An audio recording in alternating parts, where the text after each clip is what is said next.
Duluth is burying us in more taxes. A disgraced senator, Nicole Mitchell, gets 6 months in jail. You get a $1 million fine in California if you post something they consider hate speech. And in the UK, the police go to a house to confiscate a phone because a child viewed a post. We're going to cover these stories and more tonight in the Duluth Conservative.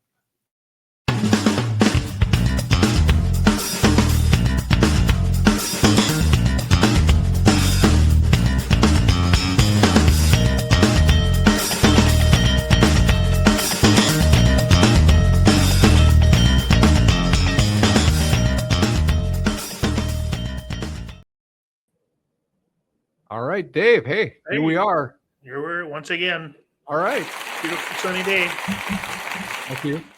Hey, new one. That's good. That's really good. We're trying new stuff tonight. You know, we got to keep it fresh, baby. How was your week? You're not throwing tomatoes at us. So yeah, well, no kidding. How was your week? But pretty busy. But other than that, it's nothing too big of a deal. So. Well, we had a bunch of stuff on the queue last week. I think it's funny how quick the news runs. I looked at a lot of the stories from last week and I'm like, well, I don't want to revisit those at this point. So we're going to try to keep a new show here tonight, talking about conservative issues, things you may or may not have seen. And there's a bunch of these links that I'm talking about that I don't think a lot of people are aware of right now. And you brought up a couple just today that we saw. So let's have at it, shall we? Let's get going. All right. I'm going to post this article. The first thing I'm going to talk about, but I'm not going to go too in deep. We've talked about this before about Blackrock trying to buy Minnesota Power and how I think it's a bad idea. And Dave, I think you don't think it's a good idea either. No, it's not. So there's a nice article I'm going to post on here about why Minnesotans deserve better than having a venture capitalist firm owning our power and basically all the stuff we were talking about. Minnesota Power gets owned by Blackrock.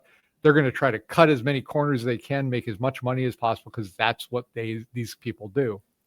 And it's not a bad model. It's for a lot of things, but it should not ever be used for things that are public services or utilities for people because that's a recipe for disaster. They will kill us in prices. And we're going to go into a story in a little bit talking about how Xcel Energy is already trying to raise the prices quite a bit. So that's the first thing I wanted to kick off with. But the second thing is there's now a story that says that this mysterious project in Hermantown is going to be a data center. And it's going to be a big data center. Yeah. And all I can think of is, isn't it interesting that Hermantown can get these things, but Duluth, the city council debates things like getting a LGBTQ directory out to people where they have no budget for it, no resources for it. But that's the main thing. They'll argue an hour about that. How about bringing us some business into this city and getting us some industry here and data centers here so that we can compete with it? Why is Hermantown getting it and we are not? We're not even in the conversation as far as I understand. And where's our Minnesota legislator? Where's our Minnesota House people, Pete Johnson, Alicia, Kozlowski? What are they doing for us too? I haven't seen one thing that they did for Duluth in this last session or anything recently. It's like they're just absentee legislators in this city. And that's my opinion. What do you think about it, Dave? Oh, I agree completely because I've been keeping an eye on their Facebook pages and what they post about what they're doing. And it's crazy what they post about. Neither of them have posted a single thing about Charlie Kirk being assassinated. So it tells you that, they're probably behind the scenes celebrating it. But they're basically stooges for the DFL. They're being told, and they are being good little foot soldiers and doing, what they're told. So hey, I got to give them a little bit of credit. It seems like most of these people, or a lot of people, just can't seem to not talk about it. And if you don't have anything good to say, which I'm assuming they don't, then keeping quiet is a lot better than actually expressing your opinion. Like Alicia's campaign manager, who I'm going to play her video again this week because I thought it was so disturbing. She had to Right. go off on a diatribe about how basically it was a good thing that it happened. If you can't come up with an expression, you should, as you'd think as a politician, say something like, no violence is good violence. And this is not the way we solve problems. Trying to Right. tamp down your side because it's your people that are causing these problems. And I respect Alicia a lot more than I respect Pete Johnson, because it seems like Pete Johnson just will tag on to anything the Democrats want. He doesn't have any plan. So he just has no direction whatsoever. He just goes for everything they want. But Yeah, at I least, noticed that they posted exactly the same thing from the DFL, so they're just that's bad. I mean, that's come up useful with idiots, something, basically. Yeah, step into the role and do it. right. Not just be a DFL stooge. Yeah,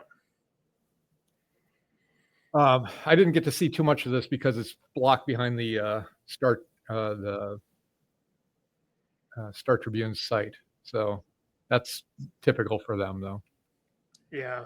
I looked into a little bit farther, and it's out. The data center is actually going to be closer to Proctor than it is in Hermantown, but it's kind of on the line. It's on Highway 2 in Midway. To me, that's Proctor area, but where the lines are, it's technically Hermantown. It's up by Allworth. It's up on the highway out of town, and there's a substation there where they can get the power to run the place. So, it's kind of out of, you're not going to see it really. So if they are going to put something in there, it's about its best place it is. But Right. I read a few little things about, they didn't want to say anything because it'll change the housing prices in Proctor and Hermantown. For good or bad? Raise them significantly because Really? there's going to be a lot more demand for housing in the two areas. But as far as I know, the articles I read, I never seen an actual number, but they didn't talk about how many people that was going to be employed. And as Yeah. far as I know, data centers don't employ a lot of people, therefore it shouldn't change much of anything. So It depends on the type of construction-wise, work they're doing. yeah, it's a big building. It's going to take a lot of people, but beyond that, I don't know. I don't Well, have you've any got answers. engineers who have to maintain the servers and make sure the power's on and do all the redundancy and the security. It's going to be some Yeah. group of people. If they end up doing any development, they're kind of hosting, then they'll have even more people. But again, good for Hermantown, good for Proctor, but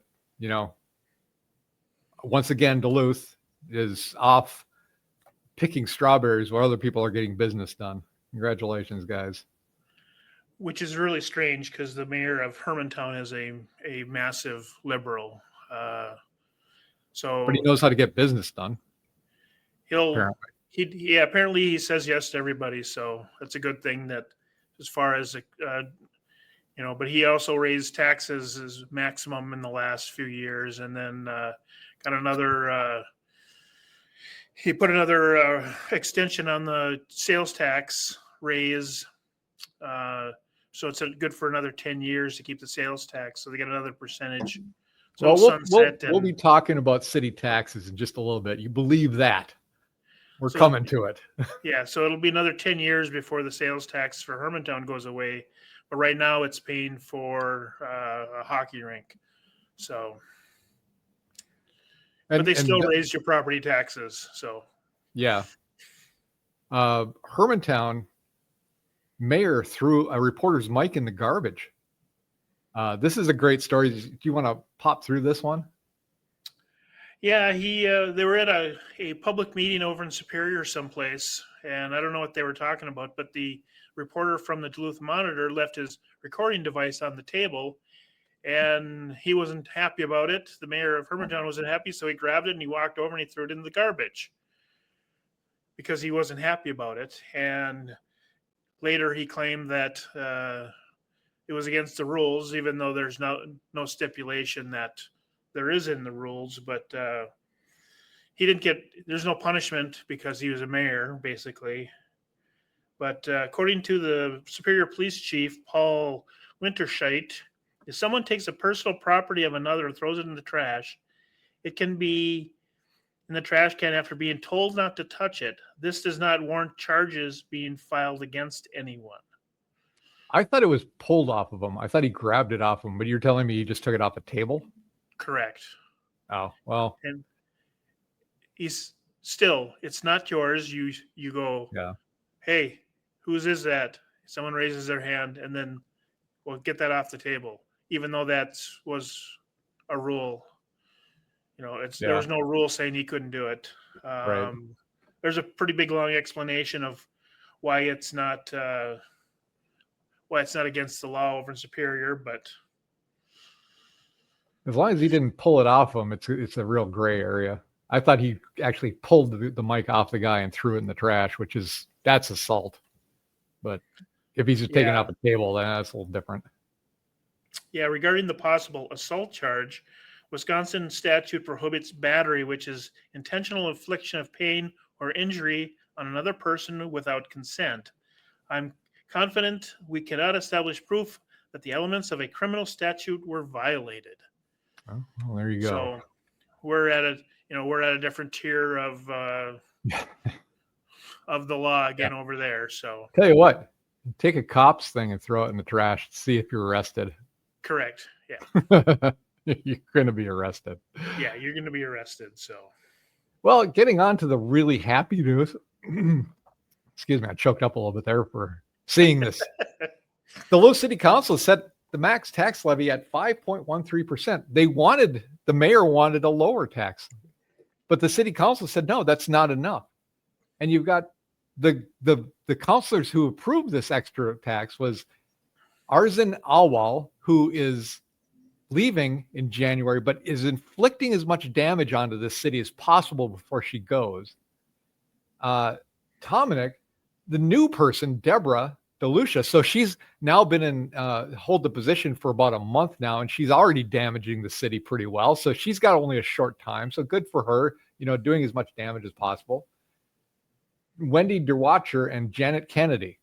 So these 5 women voted for an extra percentage of tax, and I hope people are remembering that when it comes time for elections. Yeah. And why do I have a feeling if I'm looking at this, none of these people are up for election this time? So voting against it were Eric Forsman, Roz Randolph, Lynn Marie Nephew, and Tara Swenson. So great. That's just great. We're going to have more. So now last week we talked about the county tax being upgraded 12%. Now we've got the Duluth tax levy going up 5%. And we haven't even seen what the Minnesota legislature is going to do this year. Or next year, I should say. They're all done with this year. Yeah. So I saw another interesting thing about this too. I was looking at the article and it said, Forsman noted that new construction added more than $620,000 to Duluth's tax base in 2025, with just 4 projects accounting for 45% of that local growth. He said the fact reflects the importance of making it easier to build housing and bring economic development projects to the city in light of the hard budget decisions that councilors will continue to confront. And I'm thinking about this and I'm like, this is their end game. All they want to do is cram as many houses as possible into this city. And they all talk about, it's this increased, I want to say revenue. It's not revenue. It's you're going to pull taxes off these things. But look at the housing that they demand. It's all low income housing. So you're going to get very little tax, but you're taxing the police, the firefighters, the infrastructure, the sewage system, the roads are getting depleted. All that costs a lot more money. So you're pulling in a lot more people. You're taking a lot of services. The electric prices are going to go up because there's a lot more demand, but you're not offsetting it with really any property taxes. It's like the worst case scenario. It's a 1-2 punch. Lots more people, not a lot more money, a lot more damage to our infrastructure. We're all going to suffer here in this city if we get it. So I know you guys want to sell houses. I know, nephew, I know this is your business. You sell houses. And Forsman, you're right there with Lynn. But how about you take a step back and see what's good for this city? Maybe you're going to have to start talking about cutting some stuff. I never hear about that. And if you do, you're like the DTA. They came to the city council and they're like, well, if we have to cut stuff, here's what we're going to cut. It's just like a city that says the first thing we're going to cut is police and firefighters. they do that because they got you over a barrel with that. They never talk about cutting social services or stuff that's unnecessary, or stopping spending time talking about LGBTQ brochure that the city has to produce to pick winners and losers in the city instead of letting everybody compete legally. This is what they spend their time on, and this is their end game. They just want to cram more housing into this city, and we just don't have the room for it. Not a lot. We have some, but not a lot. And the housing you want to bring is not bringing us the tax base you think it is. So that's my rant. What do you have to say, Dave? Well, let's see. We had Duluth Central. Well, that's not going anywhere because they screwed that up. Lester Park Golf Course. They had somebody to do that, and the city council screwed that up. So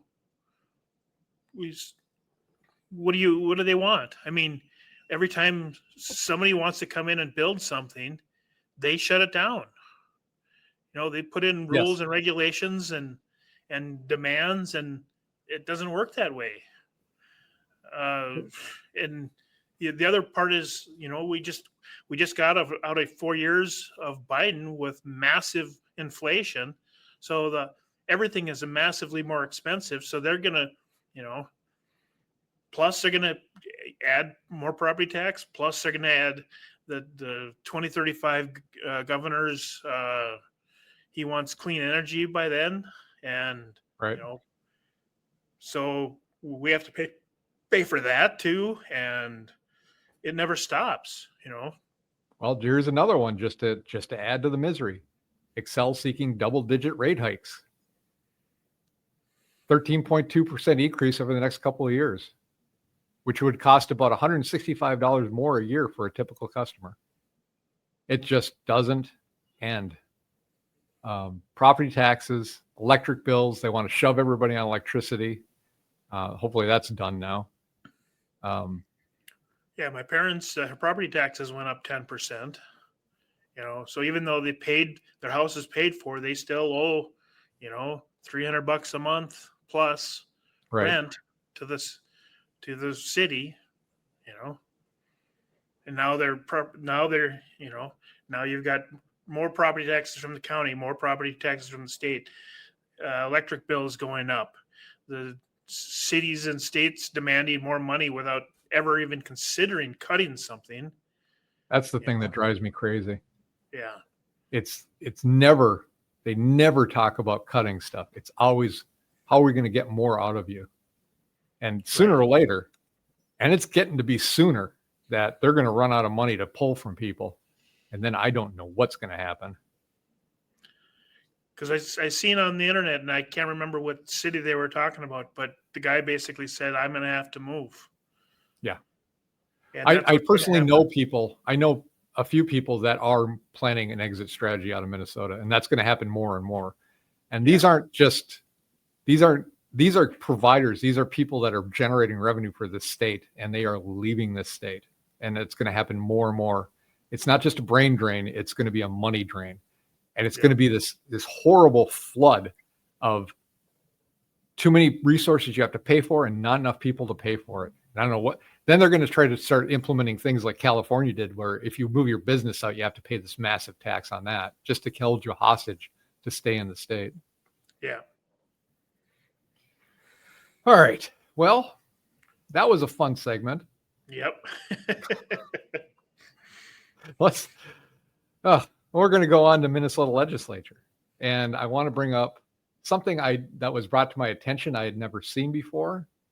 And I think this is really important for the people of Duluth and the people of Minnesota to see. If this doesn't at least kick your face a little bit to wake up to what representatives are thinking, I don't know what will. So let me just share this. This is the current representative of the east side of Duluth. She represents east side of Duluth in the state legislature in Minnesota. And this is what she had to say. And they aren't going to stop being transgender just because you strip them from sports or from housing or from their health care or any other public place that you don't want us to be. And so members, make no mistake that this is just another version of state-sanctioned bullying and genocide. And I don't say that loudly. She said that banning boys from girls' sports is akin to genocide. Just to recap that, because people want to keep boys out of girls' sports in high school, that's akin to bullying and genocide. Genocide. And she's fully aware of what she's saying. She says she doesn't say that lightly. Right. This is not the people we should be having represent us in the state. And just to put a little bit of a tag on that one, let's just show this again. This is her campaign manager talking about Charlie Kirk last week. I'm not sorry for not mourning Charlie Kirk's death. It is insane to see the amount of people that want to like clean his track record after his death. I'm sorry, but why are you mourning the death of a literal Nazi? I mean, we know why. But seeing that the White House is reacting to this, but not Melissa fucking Hortman and her husband and her dog's death, and a literal political assassination of politicians, not just right-wing nut jobs, seeing people express more concern about this than the hundreds of children who have been killed by gun violence, which was part of Charlie Kirk's rhetoric, by the way. He said, you better be prepared to die for your Second Amendment rights. I'm prepared to die for trans rights. I am prepared to put my body on the line for trans rights. So he did the same thing for his rhetoric and his values. F him. So that delightful person is the campaign manager for Alicia Kozlowski, who just said that taking boys out of girls' sports is akin to genocide. And I just want to have a message to anybody who's a liberal who watches this show. Why are you okay with this? I haven't heard anybody outraged by this. The Duluth News Tribune doesn't run stories on this. Nobody, and this is one of the things about this show. We're showing you this. Have you seen this before? Has anybody shown you this before? Because if you haven't seen this, ask the question why you don't see this kind of stuff. Yeah, you'd think it'd be extremely relevant to what's going on. You would think. And you'd probably want to know if your person representing the city that your paper is in is considering boys out of girls' sports genocide. Maybe that would be interesting to the people that read your newspaper from the city you're in. I can see where it's not in the Star Tribune. Duluth News Tribune? I don't know. But still, she also didn't bring up the fact that suicides among under 18-year-olds that are going through the transition, suicide rates are 40% higher than average. So the actual genocide is trying to get these, forcing these kids to transfer over. That's what causes more suicides than, putting them in sports. I'm not sure I follow that whole line, but yeah, I get your point. Yeah, I mean, because the transfer process must be giving them drugs and placebos and all these other things to mess up their minds. Right. Their minds get all crazed, goofed up, and then they have suicidal thoughts. Your mind's already kind of messed up when you're that age anyway. Right. And I'm just going to pop ahead to a story just to bring it up. And there's a guy who's running for in Minnesota. I think it's Mary Moriarty's seat. It's let me just see if I can find it real quick here. Well, he's running for an office in Minnesota, and he says that he has a trans 6-year-old, and the kid has been trans since it was 3. So my question is, how do you have a trans 6-year-old? That's virtually impossible. Kids don't even understand that. He's candidate for Hennepin County attorney. He has he said he has a transgender 6-year-old. Just pop this story up. I can If move you- wherever I want because I get to control this. Uh, If you listen to the psychologist, it says you have a trans son because that's what you're processing them as. You're convincing them it's a parent at that age. It's a parental thing, not a kid thing. yeah, exactly. It's like the saying, you don't have a vegan dog and you don't have a trans kid. Right. You have a kid that's 6 years old, cannot understand anything of what they're talking about. And you're putting them in a dress and talking about this. It's just child abuse, I think. Yeah. I mean, it's just too young. It's like your kid's not a coal miner. He's not a rock star, and he's not a football player at age 6 either. You shouldn't treat him as such. Yeah. The kid's 6 years old. He doesn't know what's going on. 6. I know. You know, and then our trifecta government a couple of years ago, basically, if you bring your kid in out of state and they want to transfer it, they can take your kid away from you Right. and give them a process before you even can sue them. So Well, they banned the conversion therapy, which I always thought was, and we talked about this last week. I always thought conversion therapy was like your kid's says he's gay at 15, you take him to a church or something, and you hammer on the kid for a couple days, tell him he's not gay until he, gives in. So I thought, well, okay, well, that's probably a bad thing to do. I mean, I wouldn't want that done to me if I told him I was a drummer. I mean, I could have seen my family do that. You're a drummer? No, you can't be a drummer. But no, the conversion therapy thing was, it was that if they go to you and say they're trans, you can't even suggest the idea that they're wrong, or maybe they're confused, or maybe there should be some thought about it, which is ridiculous to me. I mean, that should be at least an avenue to explore, even if it doesn't come to the end.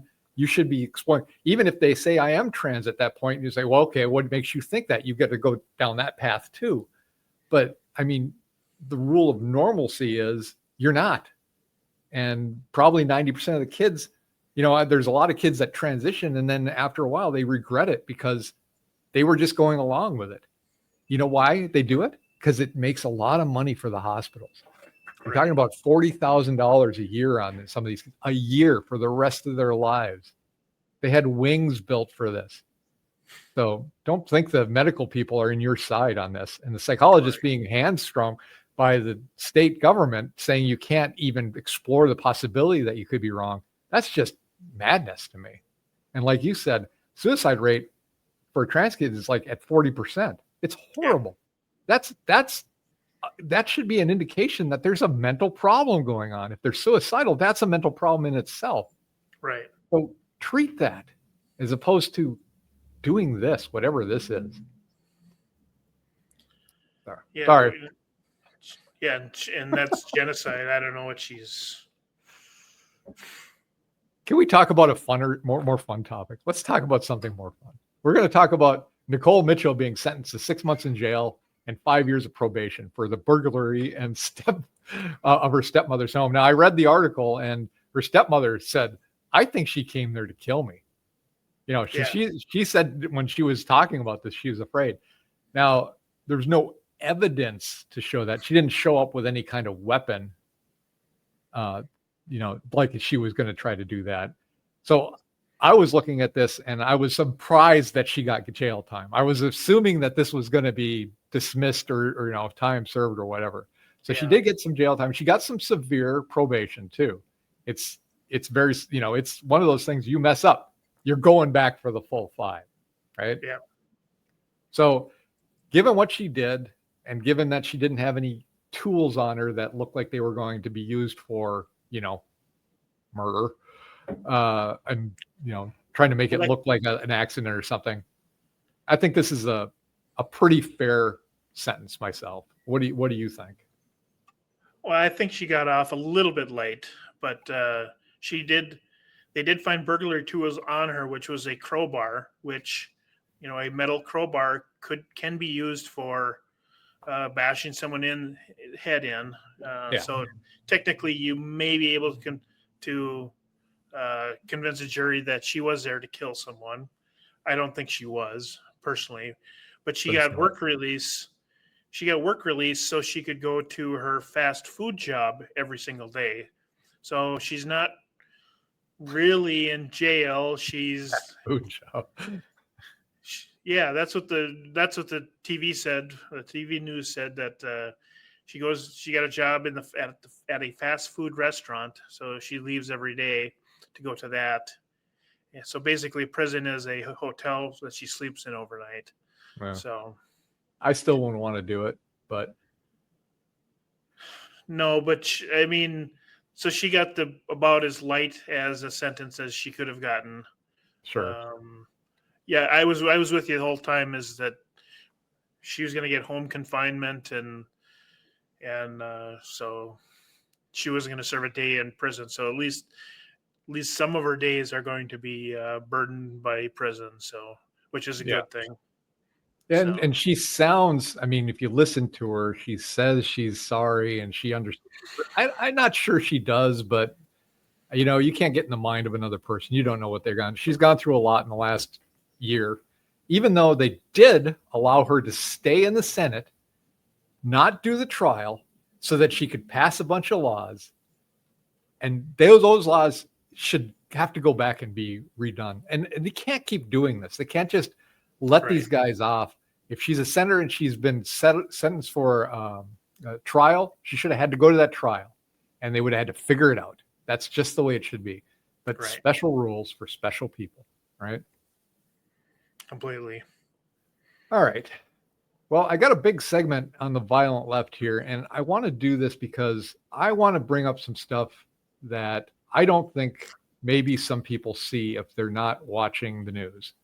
They think they think that the right is a bunch of people who are very, very violent, and it's good for people to see a kind of a sampling of what you're seeing out there for people who are not right wing, but they still call people who are conservative because I want lower taxes, I'm a Nazi of some sort.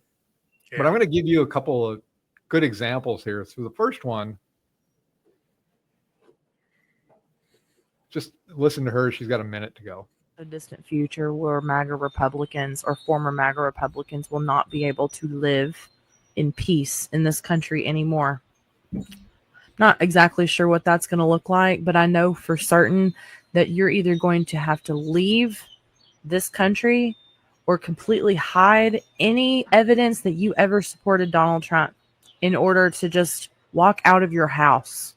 Even in the most rural conservative areas of this country, prior to January 2025, you couldn't walk out of your house and fly a schmaltzy flag around and be vocally proud about the fact that you're a white supremacist. Half the town might agree with you, but there would be consequences for that. There'll be a day very soon where those consequences are not only going to be reinstated in society, but it's also going to be impossible for you to do anything in peace. If you choose to live out and proud about the fact that you supported Donald Trump during this time, your life's going to be miserable. Unless you sequester yourself to your small, little, rural East Texas town and never leave. So pretty telling there. She really just says, when Joe Biden was in office, if you had even an inkling of showing that you were conservative, we'd come after you with no consequences. But you're the Nazi. You're the fascist, right? Right. She's right there, just being as plain as day. You couldn't do it because we'd come after you. But now, it's so horrible. These people can just express their opinions with no consequences. How can we even allow that? Right. It really, really is telling to people that they have one idea in their head, you guys are fascists, and then they just have all these fascist rules that they follow.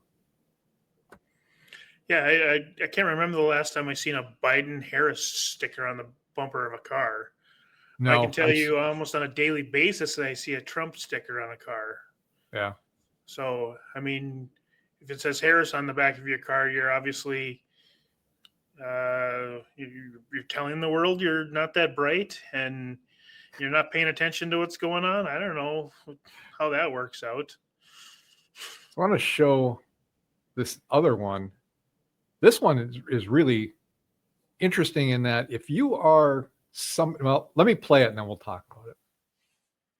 Found out today that somebody that I work with is a conservative, and he's somebody who's really intelligent, and he's somebody who works in climate tech as a super smart guy, somebody I would never have thought was conservative, and apparently he is.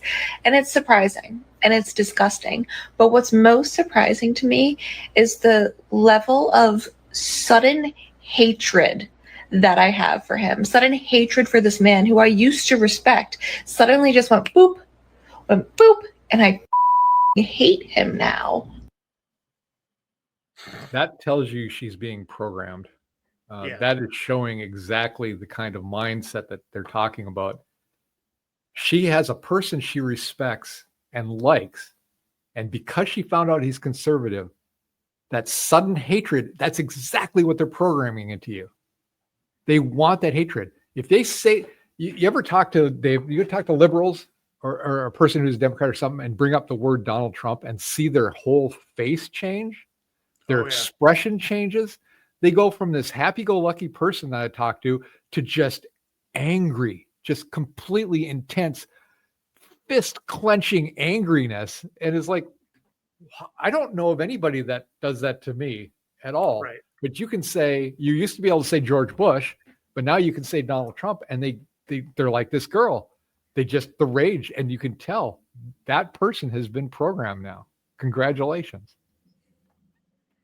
Yeah, if someone's that easily manipulated, I mean, can you write back onto her page and say how, and ask her, how do you feel to be so easily manipulated and you're being programmed by people?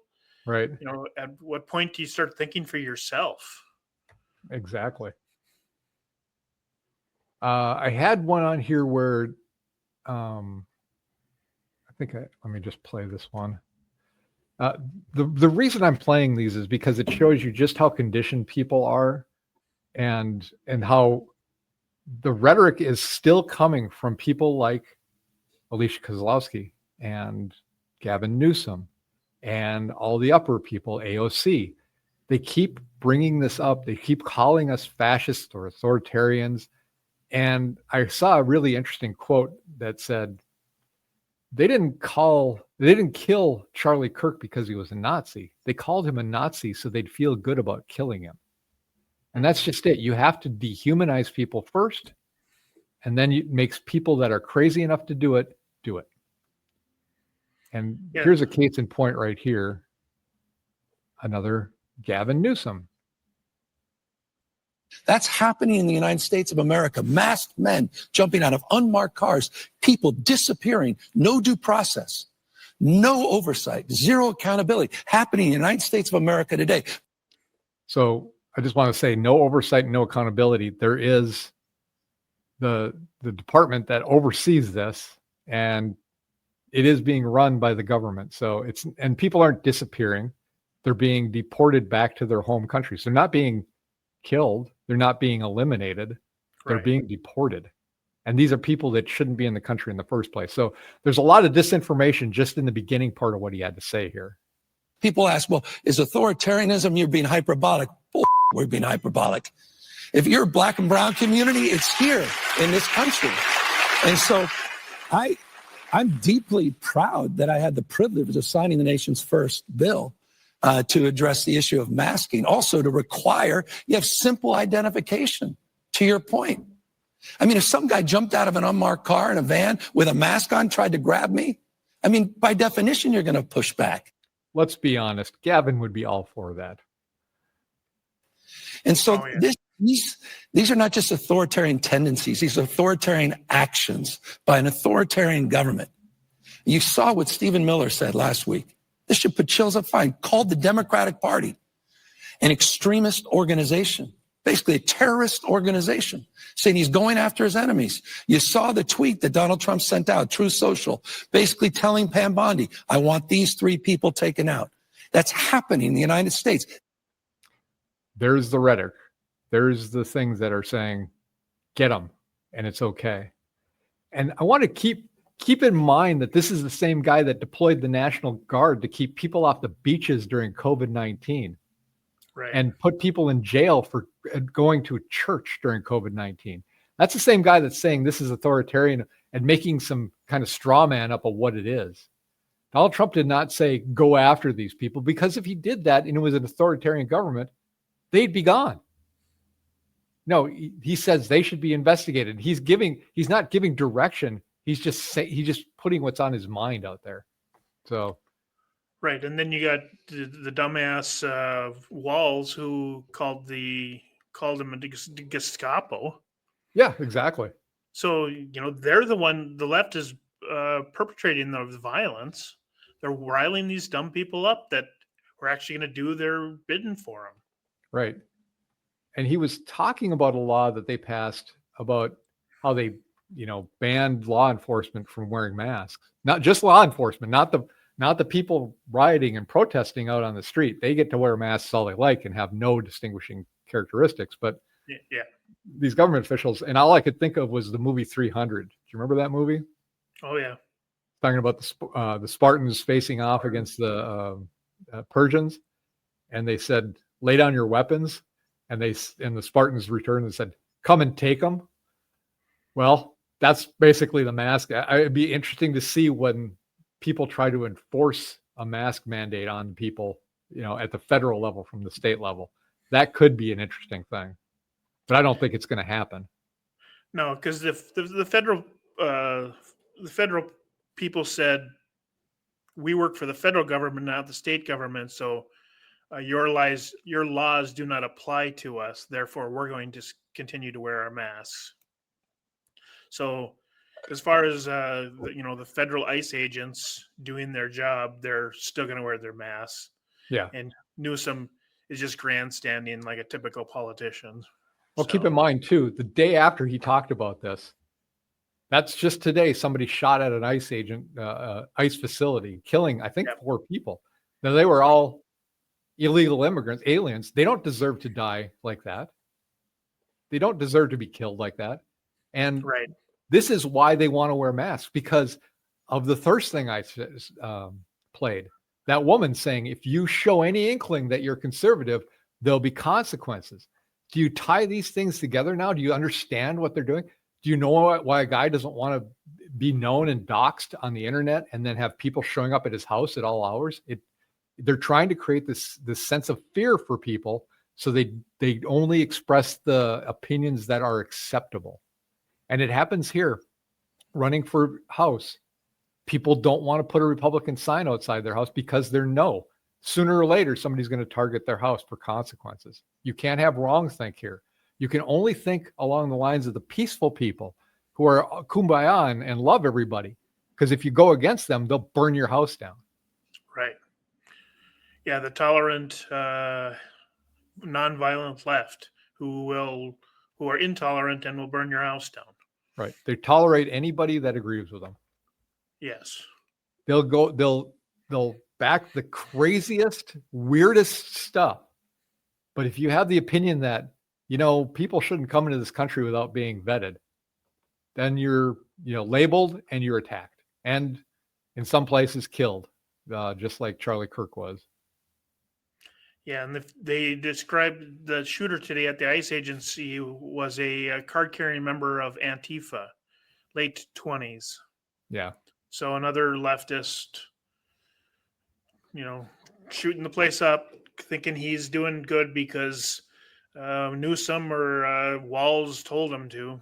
So basically the crowd that these guys are talking to, the ones that they're talking to saying they're bad, they're a threat to democracy, they're authoritarian, they're Nazis. That's the crowd they're talking to. That's the ones doing all these problems. Right. And just taking that and running with it with the next section, which is Tim Walz. It's not acceptable that Minnesota Republicans refuse to vote on gun bans.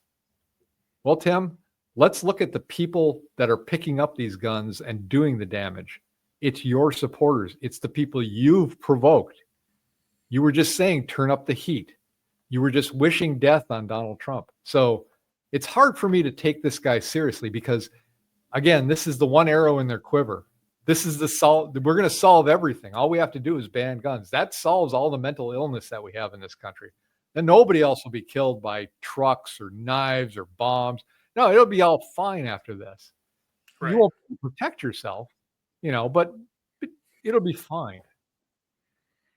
Yeah, I don't care. You can pass 1,000 more laws, but he's not getting. Banning guns does not get to the root of the actual problem. Correct. We've had guns since basically the start of the America. The reason for the start of America is because they tried to take our guns. Yes, and 250 years later, we're still talking about doing exactly the same thing, which it's already been proven that it doesn't work.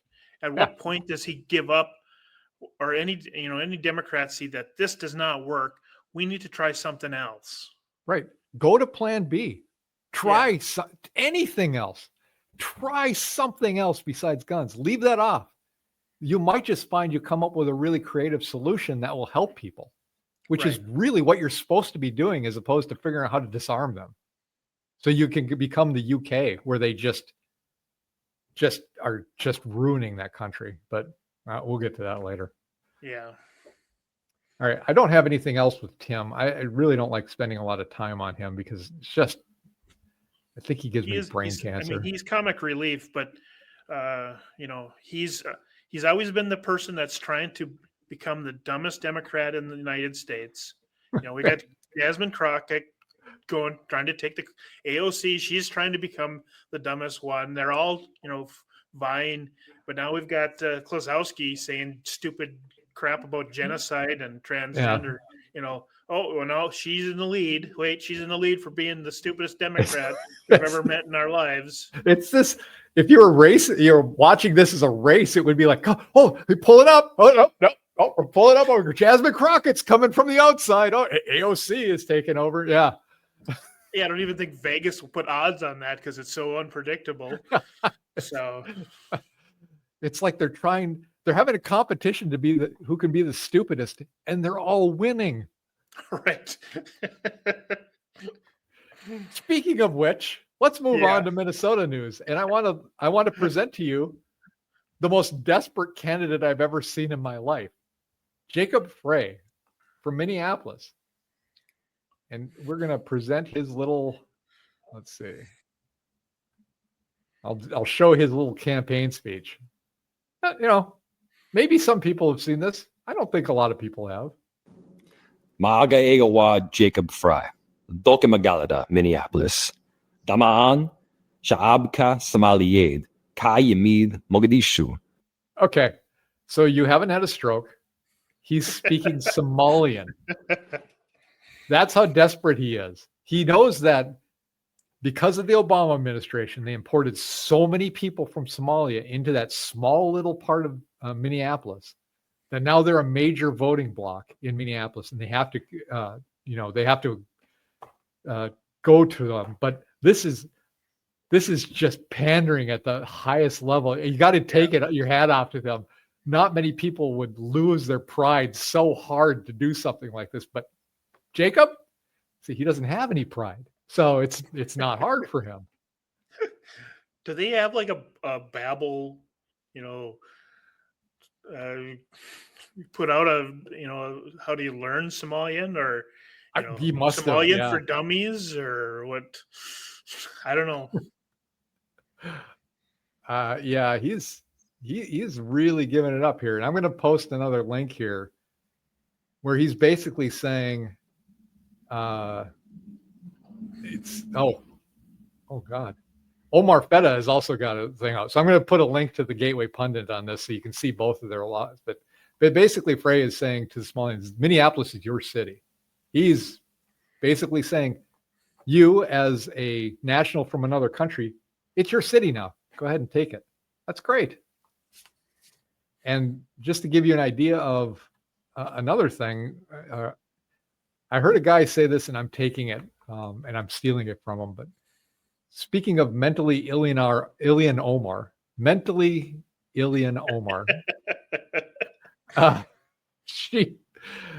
going to post a link here about her family and what she fled from Somalia when she came. So let me just pop this up and let me just see how long it is here. Okay, we got a minute, so I'm going to post this up and you guys can see it. If you haven't seen this, it may be interesting to you. Let's take Ilan Omar as an example, okay? She comes from a family, and they call her a refugee who came from Somalia, right? They call her a refugee. Her family were the governing party, the Marxist Islamist government in Somalia, who were overthrown and then fled. Now, technically, that makes her a refugee, but she wasn't fleeing oppression, or rather, her family weren't fleeing oppression. They were fleeing justice. They were fleeing their own people, holding them to account for the dictatorship that they had established. So you have people like the Omar family, and what do? Do they come to America and see America and go, okay, this is pretty cool. They're not oppressing each other. Let's be part of this. No, they go, hey, how can we oppress them? How can we bring Marxism to America? That's maybe a passive thought process. It's the thought process. Yeah.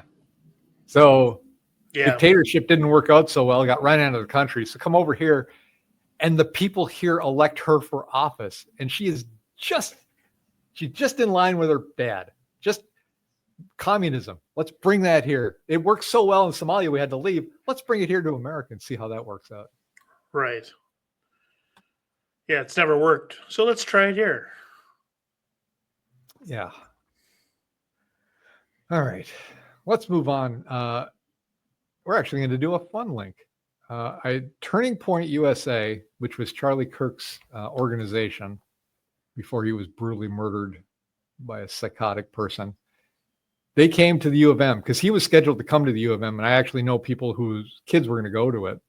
And so they came, and it was sold out, and that's a good thing. I mean, it's good that the conversation can still continue. And I know that they're going to continue on with a lot of these, with a lot of different people coming in and doing different kind of guest hosting these this year. I know Tucker Carlson is one. I can't remember who the other ones were. But so they're still going to continue on to go off to different schools. I think that's good. I think with the assassination, people should understand what he had to say and make up their own minds, whether it's good or bad. Not go into it thinking, oh yeah, it's racist and fascist. Because the problem is for them is I asked the question, what did he ever say that was racist or fascist? And they can't give an example of it. So great. You just say things you heard on The View or CNN or MSNBC or whatever, or Gavin Newsom, but you really don't have an idea what it is. Go watch the videos. Right. I read a post by a guy who said, I'm a black guy. I watched 50 hours of Charlie Kirk videos. I never heard him say one unkind thing. I never heard him say one racist thing. But hats off to that guy. He went and did the research. Find out why you don't like somebody before you just don't like them. Let's see. Oh, and now we're going back to Minneapolis. The Minneapolis County Attorney announces office will no longer prosecute felony cases arising from low-level stops. So what this means is sheriff stops you, they see a gun on your front seat or drugs or anything else, they can't do a thing about it. They stopped you for speeding, you pulled over, they see something in your car, they can't do a thing about it. You just drive on. It's just disregard the law. What's that? They're not supposed to. So the cops can issue a ticket, but that's as far as it's going to go because Bloody Mary isn't going to, her or anyone in her office is going to prosecute. Right. A law that the state came up with that she didn't have to do, but she's going to rise above all of our politicians and ignore the laws. Right. Yeah. I know you made these laws, but I'm the one who gets to decide if I'm going to enforce them or not. Right. That's what the message is. Correct. And the message is, I don't like this, so I'm not going to. So I'm going to post a link here where Hennepin Sheriff Dewana Witt talks about it and saying the charges will embolden criminals because charges will not be filed if gun or drug crimes are discovered during a low-level stop. So what's the point of the cops doing it? Why do they go through the extra work if nothing's going to happen to them and put Correct. themselves in danger too? So it's this snowball effect. And then the criminals become more emboldened. They commit more crimes. It gets worse. It escalates. And then what does the legislature do? They get together to talk about banning guns because that's what it always comes down to. Right. How about you fix your judges, fix your prosecutors, start enforcing the laws, get these people off the streets, and you won't have so many problems. I mean, that's radical thinking, I know, but it might just work. Yeah. So then the thought that came into my mind was then how does the statistics for crime work out in her county? It just Does goes she down. It go down and then she's praised for it because, well, we didn't have look at all the gun. We don't have any gun arrests. We don't have any drug arrests. All that Right. crime went down. Right. It's like the school system when they found out one race of kids was getting expelled more often because of bad behavior. They just prevented you from expelling kids. And therefore the stats weren't bad. And look at how good they did. And I need a raise because I'm fixing these stats. We're not racist here. We're not looking at to see, well, was it justified? If it wasn't justified, not doing the explanation is not the answer. It's fixing the people that are expelling students because they're racist. Get rid of them. Right. The fix, if that's the problem. And if that's not the problem, then you've got another issue. Why is this group of kids always doing stuff that gets them expelled?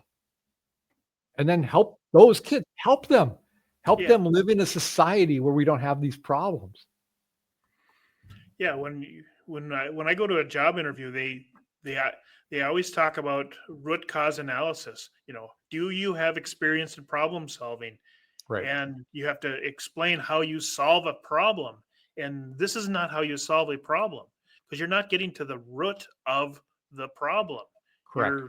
You're trying to take away a tool basically versus what is the actual problem?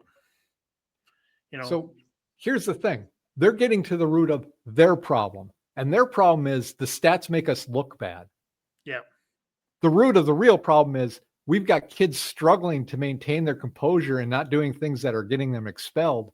And we need to help fix those kids and get them to the point where they can live in a society where we don't have to worry about them. That's the real problem. That's not their problem. Their problem is I get a bonus if I get these stats down. I look better. I'm going to get a better job. And the kids are just whatever. You're just a pain in my butt. So let's just get rid of you. Yeah. So leave the kids untreated, make sure they're rowdy, and now make sure they can't get expelled. So then they can just cause that mayhem with the other kids that are there. And then maybe those kids will become problems too, because they're seeing it doesn't get fixed. There's no downside to it. I have a lot more fun being, breaking stuff. So I'll just do that. Right. All right. Let's move on to national news. We're not doing too bad. We're an hour in. $1 million fine in California if you post something they consider hate speech. So this is a statute. I will post this online. And it's for businesses that have over 100 million per year in gross revenues, which is just about any of the big ones. And then if it violates something that users or aids, abets, or acts in concert or conspires in the violation of any of these sections, for intentional knowing or willful violation, a civil penalty up to $1 million. For reckless violation, a civil penalty of up to $500,000. So basically, they're putting a gag onto people in California and the media platforms to make them kick you off if you say things that people don't like. Right. It's close to what's happening in the UK. And I know that what they're doing in the UK is what they intended for us in the United States with Joe Biden. With Hillary Clinton being elected, we would have been far down this path because we would have been past her 2 terms. And then the next person who would have been in line would have been, just going on even worse because we'd be down this path so far. And just for a nice aside, what was her running mate's name? What was Hillary Clinton's vice presidential candidate's name? Oh, we went over this too. We did. He is yeah, I so can't- forgettable. I can't remember, and we just talked about it. So Yeah, and I can't remember now. that's just my aside, because I think that's just the funniest thing in the world. I can't remember this guy's name, even after it's been pointed out to me that I don't know his name. Yeah, I mean Russia put 600 people in jail for comments made on social media sites. England is over 4,000 this year. So England is killing a communist country for saying bad things. So We're going to get to a little bit of English stuff. You can believe that too, because UK is. I just think they can't do worse, and they just do it. So right. I want to bring up Chuck Schumer, and we're going to talk about a little bit of hypocrisy here, because that's what we like to do on this show too. So let me just pause this.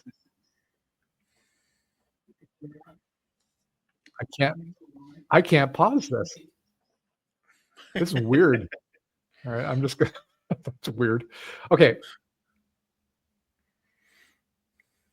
This is what he said, just what Chuck Schumer said.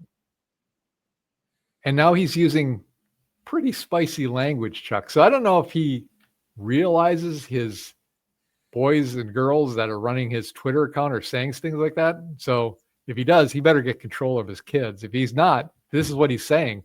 I guess he's just, with the people that were saying that Donald Trump is uncouth and he's not presidential and everything. Well, this is, the mask is being taken off of your senators, and see how they're talking. And they're just throwing out F-bombs in their tweets now. It's an effing outrage. It's against democracy. Here's that little thing again, that little, incitement. If Donald Trump has his way on this, our democracy is over. You think so? And it's because Trump suggested the FCC should consider revoking TV licenses. And it's not over negative coverage of him. It's over lying on their coverage. Right. But according to Chuck, that's not what it is. So if we go to something else Chuck said, now here's Chuck talking about Tucker Carlson. Let's see if I can do this without.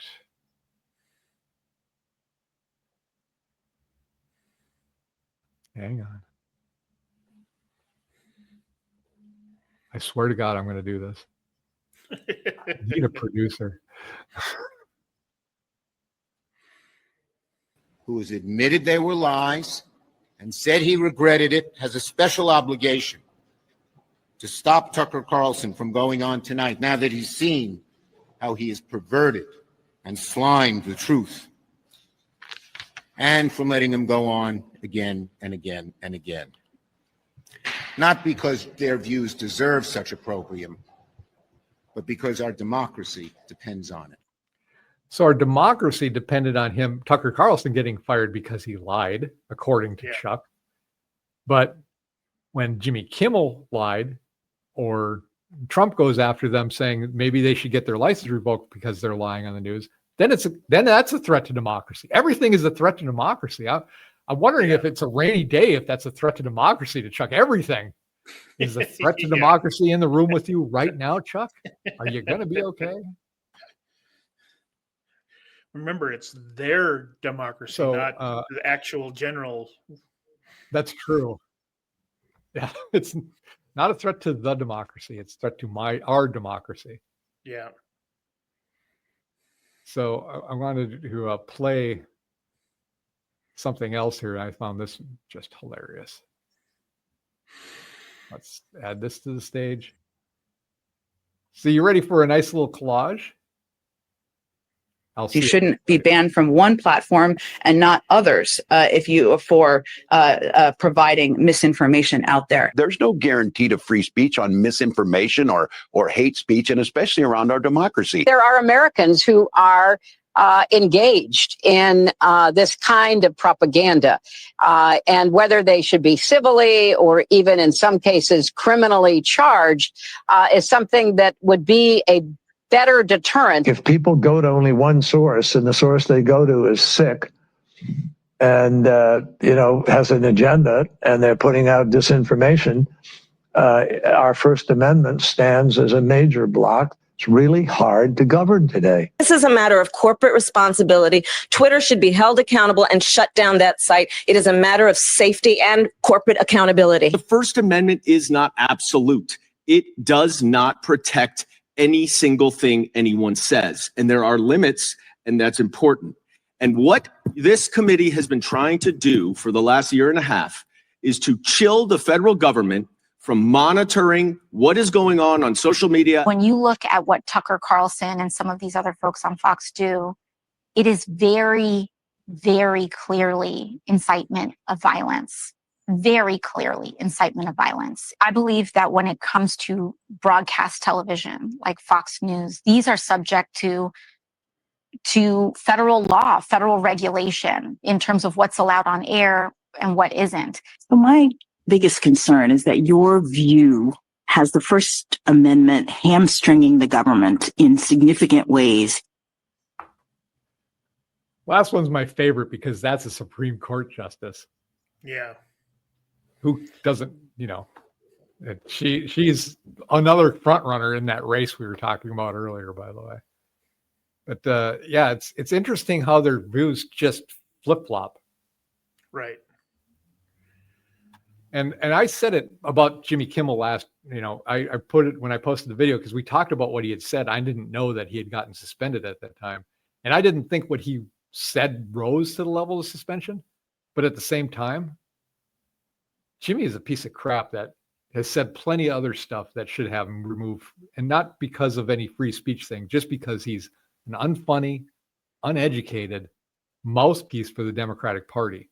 And he said that people who were not vaccinated should not be prioritized at emergency rooms. They could go die, basically. Right. So that alone should have gotten him off the air. I don't know how he's lasted as long as he had, to be quite honest. Now he's back on. Yeah, I mean, because he's, which I learned this week, there's different rules between the over-the-air antenna broadcast versus cable, which you can say on cable. I don't know, because like if you look at Fox or Gutfeld, he says a lot of worse things than Kimmel does, but it's a different medium. Yeah. So Kimmel is required by the license to be truthful, and he's completely not even close to that.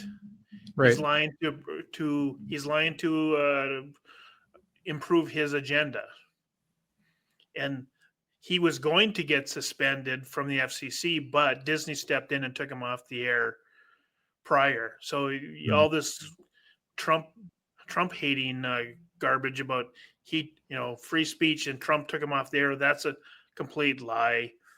The FCC was talking about it, but Disney took him off to lighten, to lower the temperature in the room, basically, because he had lied, especially at a certain point in the American culture that right after the assassination, people were pretty upset. So Disney did the right thing to settle, because Kimmel's not going to do the right thing. So yeah, they took him off the air to calm him down a little bit. So well, I thought that was the funniest thing about that soundbite we just did. AOC.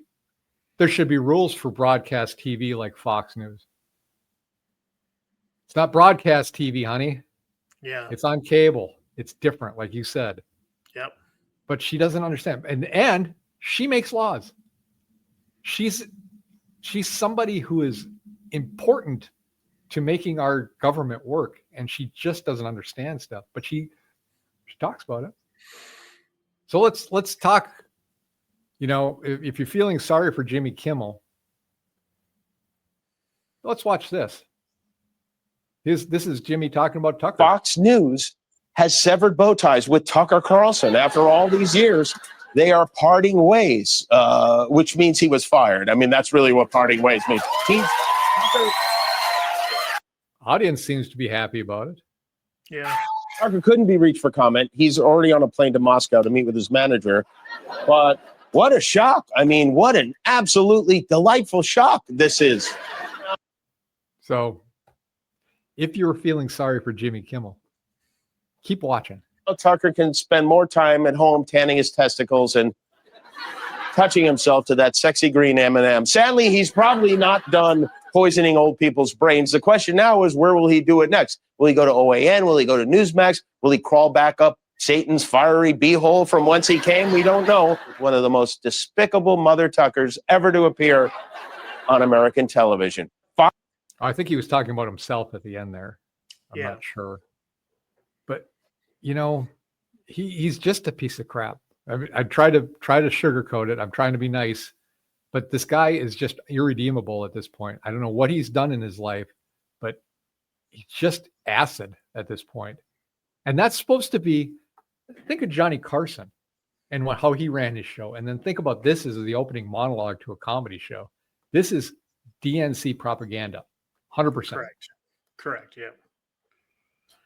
Yeah. There's a million reasons why he could be thrown off the air. He's not making money, blah, blah, blah. And it's good finally someone stood up to him, and they should have. But the only good thing was he lost 35% of his stations coming back on. So right. And we got this lower, but I'll just talk about it now. Turning Point USA, which is the organization that was Charlie Kirk's organization, has rejected Jimmy Kimmel's tearful apology. So he came on the air and he apologized. Basically, it was, in my defense, I didn't think I get caught kind of thing. Yeah. He doesn't regret it, I don't think. But, like I said, you can't get into the mind of another person. So I don't know. Well, he didn't actually apologize. He basically excused his actions. So, a straight up apology would have helped someone. I would have seen it because I haven't watched him in 10, 15 years. So I would never would have seen it, nor would I care what he thinks. He's not funny. He's no longer a comedian. Him and Rachel Maddow might as well start a station together. I wouldn't watch her either. I kept confusing her for Chandler Bing for so many years from Friends. Yeah. Going back to AOC a little bit. Let's. I don't know how long this video is. I don't know if I want to play the whole thing. Let's. This is her defense against the resolution about Charlie Kirk. Let's see if it'll load. It's going to run an ad, isn't it? Yeah. What kind of ad do we get? What ad are we going to get? I'll tell you what kind of ad we're going to get. No ad. No ad. So I'll let that buffer up. It's not buffering very well, but she is basically saying that Charlie Kirk was against the Civil Rights Act, which granted Black people the right to vote. I always thought that was the 15th Amendment to the Constitution in 1870, but what do I know? I'm not in, the House, the U.S. House. So, and 100% of the Democrats voted against it. Is that right? Yeah. That makes about the civil rights, everything civil rights back in that day. The Democrats were 100% completely against it. Right. That's why the Democrats nowadays are so interested in keeping keeping all these groups separated and keeping the Black community down, and keep these, because they're so much smarter than everybody. They need to keep everyone else down. So keep us fighting each other so that you can't see what they're doing is what basically happens. And it's disgusting because just think how far we could be if these guys were actually trying to help everybody, as opposed to keeping people segregated. Make sure we're going to do something. We're just going to do it for this group of people. So all these other people will get mad and they'll be defensive and then they'll fight, and then we can pass a 5% increase in Duluth city taxes and a 12% county tax. But these guys will just fight about nonsense they don't care about. Yeah. I want to bring this up because people talk about the 2020 election to this day. And I think it's important for people to see what was being found. A New Jersey man secures nearly 1 million documents from Detroit's 2020 election, including copies of absentee ballots and signed envelopes in one of the largest election FOIE halls in U.S. history. So, Freedom of Information Act, if you don't know what FOIE is. But he's got 1 million of these things. He looks pretty happy. So, I don't know what he's going to do with these, but Yeah. I think it's going to be interesting when he goes through them. So there is still people worried about that, or talking about that. It's not something that's going away. I want to show you this next one because I think it's really good. I really enjoy Kamala Harris stuff because she didn't win. If she would have won, I'd have been freaked out right now. But let's see what Kamala had to say about Donald Trump. And again, let's see if she can cool down. We're talking about cooling down the rhetoric. What does Kamala have to say? A tyrant. We used to compare the strength of our democracy to communist dictators. That's what we're dealing with right now, Donald Trump. And these titans of industry are not speaking up. So she just called Donald Trump a communist dictator. So in one breath, she does that. And the next thing she does is she endorses the communist candidate, Zoran Mandani in New York for the New York mayor race. So on the one hand, she calls Donald Trump a communist dictator, and then she goes and supports a guy who's literally calls himself a communist. Good job, Kamala. You're just keeping up with everything you've always done. And then she's doing this because she has a book tour out, right? Yeah. She's going scorched earth on anybody. She's going off on Walz. She's going off on Newsom. She's so desperate to sell this because this is her last hurrah, I think. She's out. She's done with politics, I think, after this point. She's going to make as much money as possible and just fade in the background, which fully support. Yeah, it was funny. She chose Walz because she doesn't like gay people.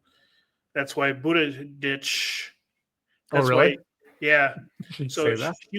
she was originally going to have Buttigieg as the vice president, but she thought that nobody would like gay people, therefore it would be too much. A black woman and a gay guy on the ticket. That was too That's much for her. interesting. So they had, but then there's arguing about Walz being more gay than Buttigieg. So it's I was going to say, I mean, you want to talk, I would say that Buttigieg is more manly than Tim Walz is, to be honest. I mean, right. He's a lot more relatable than Tim Walz is. I don't know who relates to Tim Walz, honest to God, but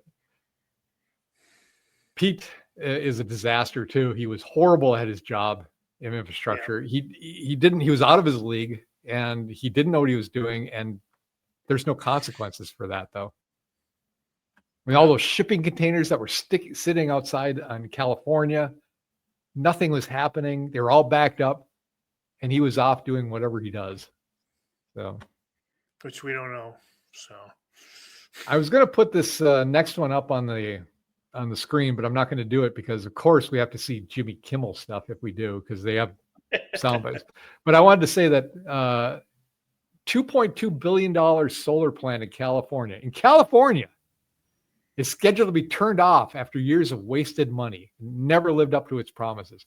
I want you to keep it $2.2 billion for a solar panel plant in California. And they're trying to do it in Minnesota. If you can't do it in California with the sunshine there, how do you think it's going to work here in Minnesota? But it did kill like 60,000 birds every year. Horribly, too. I mean, these birds died horribly. So this is just another problem with the solar panel. It's not ready yet. It'll be ready maybe when you can put it as part of your siding on your house and you can't tell.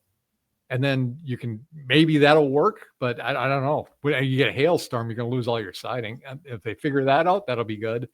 But these solar panel farms are just massive concrete infrastructure.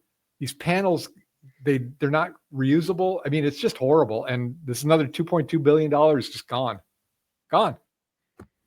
Yeah, and you've destroyed the land, the farming land underneath it. Yeah. The solar panels are now considered hazardous waste, so you toxic can't waste. Yeah. Yep. So you can't throw them away. You have to properly dispose of them. So it's going to cost another $2 billion to clean the place up, where we could have had, food. Right. Of course, we don't need food, but Who needs food? yeah. Well, the most ironic thing is when they cut down swatches of trees to put up these solar panels. Yeah. I mean, let the trees live, and you have to space them out, otherwise the birds die. They land on these things and they cook, and they're usually put them so close together they can't land anywhere, or they're going over it, and the heat coming off of these things is so bad it kills the birds. And I'm not, that's just bad. I mean, killing animals for no reason is not a good thing. Right, and then also you got to remember the California scientists who are trying to do the geo cloud seeding. Yeah. So basically, blanket the earth with clouds. Therefore, the sun can't reach the ground to heat the place up, or help with solar panels. Okay, I'm going to go off on a tangent now because of what you just said. What's with the fog in this city the last 5 days, 6 days? This is nothing I've ever seen before in my life. This is weird. I'm sitting downtown and I'm seeing what looks like an entity come into downtown, and it just fills it up and then it's gone. I've seen fog roll in before, and usually it's very patterned. It's a big wave of fog that rolls in, and then it sticks around for a while. Maybe the sun comes out and it dissipates. This stuff comes, it goes away. The sun's beating down. It comes back and then goes away again. And, if I'm driving up the hill, there's no fog downtown. And then there's a big layer of fog, and then it's not there at the top. It's just the weirdest thing in my life. And then I wanted to show, kind of goes with this too. I'm going to show this image file from today's show.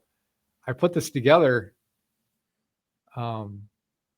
This is a cloud that's in Superior. Now, I don't think this is a spaceship, but this is the weirdest thing I've ever seen in my life. It's one of these certain kind of clouds. I don't know the name of it, but isn't that weird looking?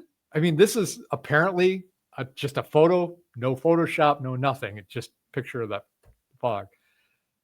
But something's going on here. I don't get it. I don't like it. And I was telling you like a couple weeks ago, I was just having headaches every day when that fog was coming in. So I'm sorry to go off on that tangent, but it's just the weirdest thing to me. Well, now we're not getting our Canadian wildfires, so your body was getting used to that. So now we don't have the wildfire smoke, so we're got to get something.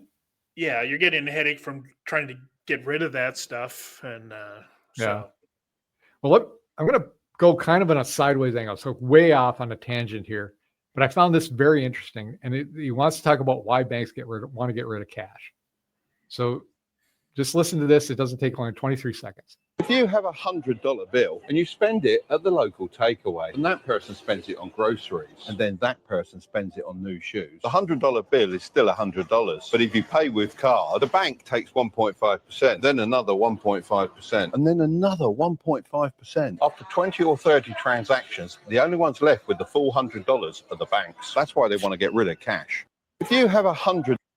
Isn't that crazy? I never thought of that before. It's been right in front of me the whole time. I've never thought of that. Yeah.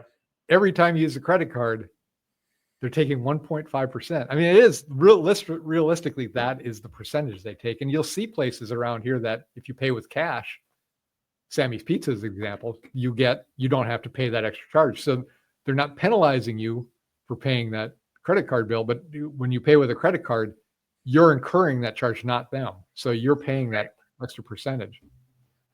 And I never thought of it like that, but you're right. After a while, that 1.5% just eats away that money completely. $100 gone.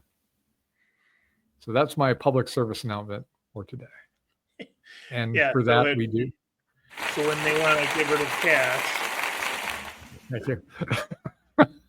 So then the other half of it is the government can see everything you're doing and control you. Oh, there's a lot more nefarious reasons for getting rid of cash. That's just one of them. Oh, yeah. But they want to have a piece every time you spend money. They get a piece of that money. Correct. All right. Oh dear. My link to this next one is gone. So I'll still post it, but what I saw was, and I can't verify this is real because it was too weird. In England, at the door, there's two police officers. There's this little, probably a 25-year-old girl, blonde hair, small, and there's another woman in a full Habib there. And they're there to confiscate a girl's phone because she viewed a social media post that was deemed inappropriate. Now, I'll try to find another link, a valid link to put it out. I watched it a couple times. You never know if this stuff is real or not because you can't tell if these are real police or not. And it seems so weird to me, but I know in England, they're very cracking down age limitations on things. But they came to confiscate that phone from the girl because she read a social media post they didn't like. That's what's happening in England right now. And I'll post another article here. I'm not going to put it up, but it's basically a guy came out, and this guy was a little bit fried in his brain. He had a Quran. He lit it on fire. He was screaming about how the Quran is murder and, Islam is bad. And so a guy came out and started yelling at him saying, well, what are you doing? And he started berating that guy. So the guy went back to his house, grabbed a knife, and slashed this guy with the Quran. Now, the interesting thing about this article is the guy with the burning Quran is facing jail time, and the other guy who slashed him facing no jail time whatsoever. So for an attack with a deadly weapon, he's facing no jail time. And I will post the link to this. This is from the dailymail.co.uk. So, do your own research, like we say all the time. I can't verify any of this stuff, but this is pretty bad because what they're saying is now you've just given the right to everybody to do something like that because their justification was, well, he was defending his faith. So you just put this in play in UK, and God help you all. So that was with a crazy guy burning a Quran. That's the guy that says, boy, I like bacon. I mean, can you attack a guy for that? So, well, I just seen just yesterday, a lady was trying to walk her dog back to her house, but a Muslim protest had gotten into her area of town where blocking the streets. So she wanted to walk her dog back, but the protesters who were doing it illegally stopped her because they think dogs are a filthy animal. So she couldn't get back to her house with her dog. And the cops stopped her. She's like, my house is here. I need to go back to my house. And they're like, well, you need to wait till their protest. Yeah. So she even get back to her own house because of her dog. I can't even fathom the concept of not liking a dog. I mean, that alone is mind blowing to me. Yeah. So, and this is my favorite one of the week. I got to tell you, UK has officially recognized Palestine as a state. They went out of their way. They did a big speech. You know what happened? It was a day later. Palestine sued the UK for reparations for an illegal occupation for a number of years for trillions of dollars. The UK goes and recognizes them. They turn around and sue them immediately. I love it. I don't know what happened to the UK. I want to go over there someday. I want to go before it's too late. I'd like to think that I'm just hearing nonsense and it's not real, and I'm going to go there and it's really great, but it doesn't seem that good. No, and as soon as you hit the airport, because of the broadcast, you're going to get thrown right into jail because I'm sure we've said something. I'm a little worried. Yeah. This is our 35th episode, and I'm sure one of these times we said something wrong that they don't like. If I'm ever going to the UK, I'm not letting anybody know I'm going. Yeah. All right. So that kind of lays out the international news. I'm going to end with health and fitness here. And I want to talk about the thing that came out that said that pregnant women taking Tylenol while they're pregnant may lead to autism. So I don't know if they've actually confirmed that, but they're looking into it right now. Yeah. And some people are so crazy.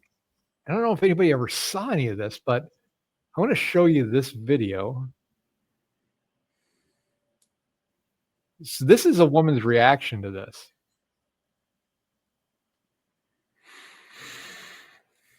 Here we go. 28 weeks pregnant. You know what I'm going to take? Some Tylenol, acetaminophen. It's going to work like a charm, and my baby won't have autism.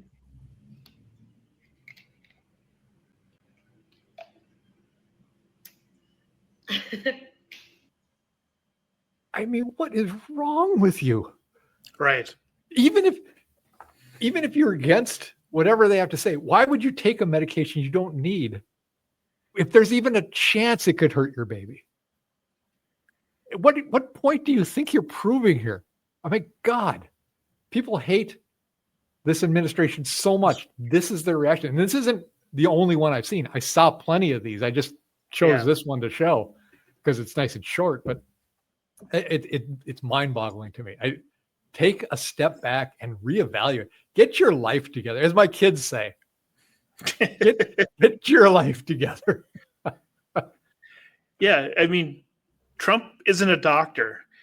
Trump is repeating things that a medical facility told him to talk about. So he said may be linked to, maybe linked to autism. So you should, go figure it out. Go study it. Go see what's actually going on. Read this, Tylenol put out a tweet, and I saw this, and again, I can't verify it, like I think 7 or 9 years ago, and said, to be honest, we don't recommend pregnant women take any of our products. But if you even, why would you actually take it? Maybe she didn't actually take it and it was something else, but why would you even put a video out there like that, encouraging other people to do that? Right. And especially, you shouldn't take any medications if you don't need them anyway, right? It didn't look like she was in pain. Aspirin is fine, right? I got to step back and say, at some point, reassess the people that are on your side, or you are thinking like, and are you like that? And not everybody's like that. They're like, no, that's crazy. I don't know why she did that. But some people say, yeah, look at that. She's sticking to the man. Think about what you're saying. You're not proving the point you think you are. So, well, there's so much Trump derangement syndrome that I went back and looked, and he was taking what was it, Resdemver or something for COVID, one of his treatments. Yeah. And Ivectamin or something like that. And everyone instantaneously said it was a horse thing and you can't take it or whatever. It was just like, well, he said it, therefore we got to do exactly the opposite of it. And then they find out, well, actually it did work. Actually, it was okay. Here's the funny thing about that too. If it was proven to work, they lost their emergency status with the COVID vaccination and they can no longer put it out, because you only get that emergency declaration if there's no other alternative. That's why they were downplaying it completely. And that which is a medication that was, the man won a Nobel Prize for inventing it and had been used to deworm people for years and used for a lot of things. That was, again, one of those things where it was happening. COVID was happening. I was like, am I going crazy? Am I on stupid pills or something? I don't get it. And so, yeah, here's another example of people gobbling down stuff just to prove a point. And it's not the point they think they should be proving. So, yeah, they hate Trump so much that no matter what he says, they're going to do the opposite. Yeah, absolutely. So this isn't the first time this syndrome has reached the peak like this, but it's still the same concept as. It goes back to that video I showed at the beginning where that girl found out somebody was a conservative, and her rage, she hates him now. She absolutely hates the guy. Oh, he's intelligent and he works in this industry and he's, really kind, but he's a conservative and now I hate him. That's the mindset. And he's a threat to democracy. It's like it's like you smack them upside the head and they just go, what was I doing? Why was I thinking all that? Because honest to God, if somebody brings you that level of ire, really, really think about why they are. And and I understand if somebody's wronged you, I can understand that on a personal level. If you've never even met the person before and they're a celebrity or something, I don't know of any celebrity that brings me to that level. I think there's a lot of celebrities that are, idiots, but Yeah. it doesn't cause me rage. I don't think about them at night. But anyway, I'm Well, sorry. I apologize to everybody listening. I don't mean to go on these rants, but that's what I think about. No, we discussed, or you discussed it. You talked about it last week. Was if someone you've never met or never has caused you to go into such a dark place, you need to go to a church. You need to reach down into your black soul and figure out what's going on. Yeah, because someone you haven't met should never cause this kind of distress in your life. Right. And honest to God, going to church is your step. You're going to something to relieve that from your soul. I mean, that's going to help you.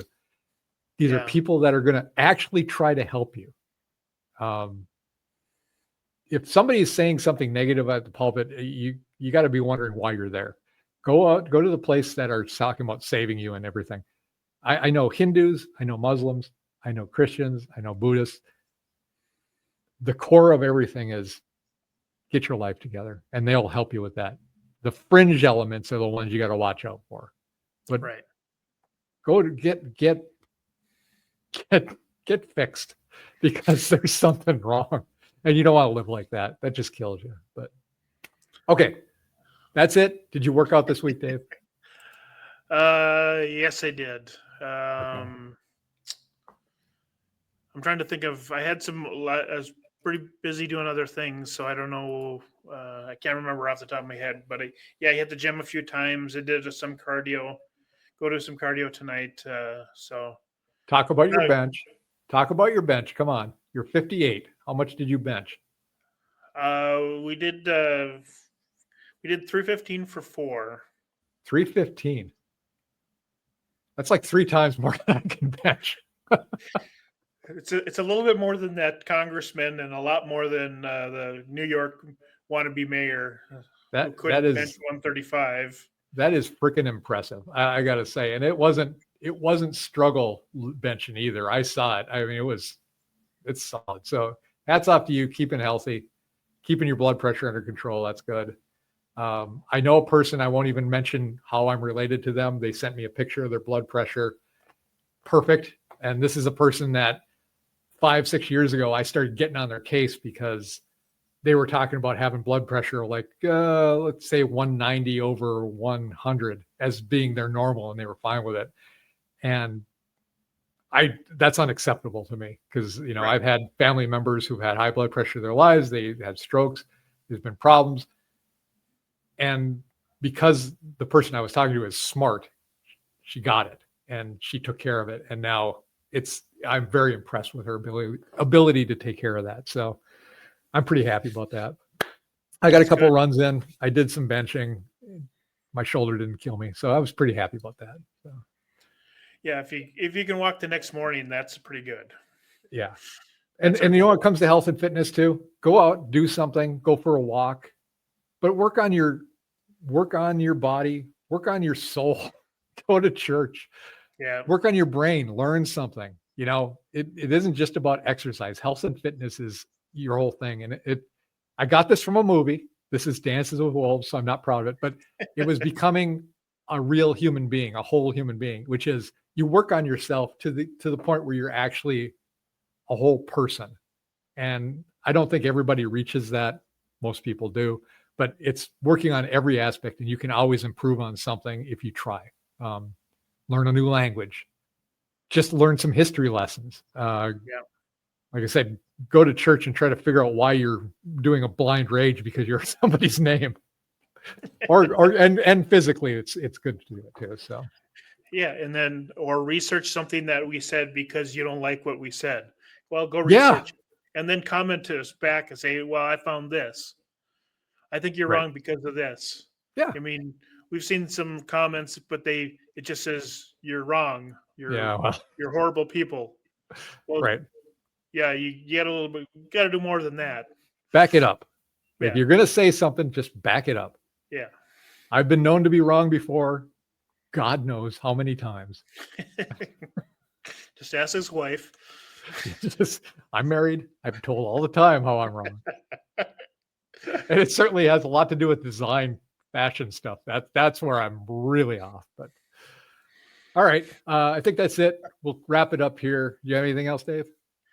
No, we went long like we weren't supposed to. So we do it every week. Okay. We got everything covered. So everybody, hang loose. Be happy. Try not to be so angry. It's not that bad. If politics is making you crazy, take it easy, man. All right. Until next week. And please like and subscribe and tell your friends. That does help us out. It helps us out having more comments too. People have been commenting. It lets us think about what we're talking about, and maybe it helps direction of the show. If you have suggestions, go ahead and send them to us. Otherwise, until next week, I'm Sean. I'm Dave. And this was Duluth Conservatives. Thanks for watching.